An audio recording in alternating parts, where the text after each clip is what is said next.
Сайн байцгаана уу? Амар байлаа үзэсгэлэн 2025 оны үзэсгэлэн маань өнөөдөр нэгдэж байгаа одоо баяртай байна. Тэгээд нийслэлийн засаг даргын тамгын газраас одоо 3 дахь жилдээ амар байна үзэсгэлэн худалдааг жижиг дунд үйлдвэрлэгч нартай одоо зориулж борлуулалтын дэмжиж одоо 3 дахь жилдээ ингэж зохион байгуулж байгаад маш их одоо чухал ач холбогдолтой үзэсгэлэн болж байдаг. Тэгээд энэ жилийн үзэсгэлэн манаас өмнөх жилүүдээс нэлээд олон одоо хэрэглэгч нар, үйлдвэрлэгч нар оролцож тэгээд оролцож байгаа бүтээгдэхүүнүүд нь бас нэлээд гоё баяжмал болж яг гар урлалын бүтээгдэхүүнүүд Монголд үйлдвэрлэгч нар манаас нэлээд гоё хөгжсөн байна. Тэгээд манайх бол нүүдэлчин сэрхүү оюун ухааны одоо наатаха Монгол өв соёлоо танилцуулдаг нүүдэлчин сэрхүү гэдэг брэнд байгаа. Тэгээд бид нар одоо 2010 оноос эхлээд 15 жил одоо яг тасралтгүй үйл ажиллагаа явуулж байна. Тэгээд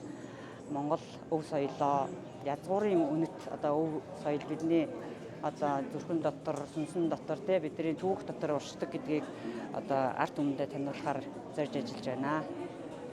Тэгээд нийт үзэсгэлэнд оролцож байгаа жижиг дунд үйлдвэрлэгч нартай талархлаа. Бас нийслэлийн засаг даргын тамгын газартаа бас талархлаа.